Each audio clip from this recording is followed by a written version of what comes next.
Congolaises, Congolais, mes chers compatriotes,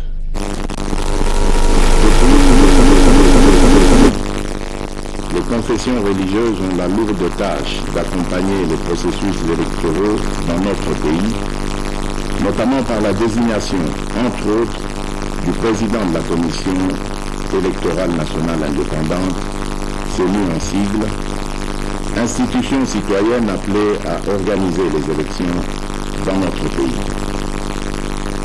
Point n'est besoin de rappeler ici et maintenant que la tenue de bonnes élections est un des fondamentaux pour une paix sociale durable et une stabilité politique, gage de l'attrait d'investissement et de la croissance économique.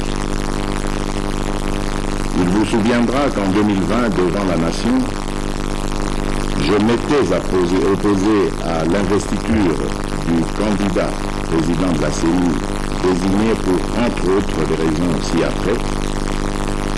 La question de l'entérinement des membres du bureau de la CENI n'était pas inscrite à l'ordre du jour de l'Assemblée nationale.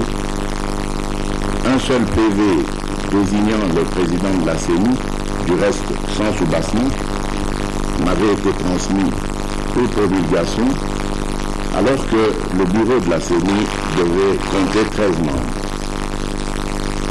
Le président et le vice-président de la plateforme des confessions religieuses n'avaient pas sanctionné le PV de désignation par leur signature, et deux des représentants des 6 confessions religieuses supposés avoir soutenu le candidat président désigné en 2020 ont été désavoués par leur hiérarchie, entachant ainsi la régularité de ce processus de désignation. Face à cette situation et en ma qualité de garant de la bonne marche des institutions, j'avais demandé la reprise du processus de désignation en recommandant que le consensus soit privilégié.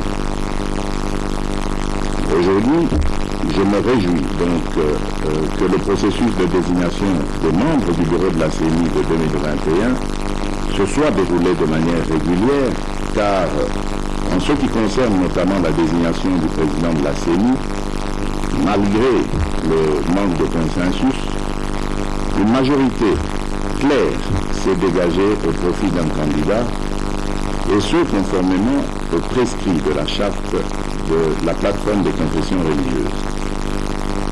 De plus, non seulement l'entérinement des membres du bureau de la CENI a été régulièrement inscrit à l'ordre du jour de la plénière de l'Assemblée nationale, mais aussi 12 PV sur 15 attendus ont bien été reçus, examinés, entérinés par la Chambre basse. Ceci permettant ainsi au bureau d'atteindre le quorum requis pour pouvoir siéger valablement, ce qui n'était pas le cas en 2020. C'est ici l'occasion de féliciter le président de l'Assemblée nationale pour avoir donné plusieurs occasions aux confessions religieuses membres de la plateforme de se retrouver afin de dégager un compromis à défaut d'un consensus. Chers compatriotes, notre pays a résolument opté pour la démocratie compétitive. Celle-ci a ses règles qui veulent que l'on ait des gagnants et des perdants. Nous ne pouvons pas, après avoir choisi la compétition et les règles y afférentes, nous en soustraire. Nos divergences, loin d'être des faiblesses, sont plutôt l'illustration de notre vitalité démocratique. Au regard de tout ce qui précède, j'ai décidé de signer l'ordonnance désignant les membres du nouveau bureau de la CENI. J'exhorte vivement ces derniers à œuvrer pour l'organisation d'élections libres, démocratiques et transparentes dans les délais constitutionnels. Par ailleurs, nous avons bon espoir que les 3 délégués de l'opposition seront bientôt désignés pour rejoindre cette équipe et prendre toute leur place dans ce processus qui nous concerne tous, Congolaises et Congolais.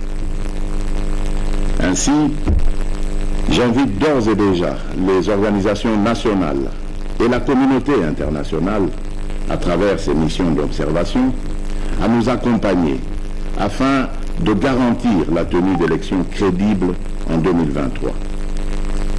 Pour ma part, je compte désigner rapidement auprès de moi un responsable du suivi du bon déroulement du processus électoral. À présent que le décor est planté, j'exhorte toute la nation congolaise à se mobiliser et à s'approprier le processus en vue de la réussite des échéances électorales de 2023. Que Dieu bénisse la République démocratique du Congo. Je vous remercie.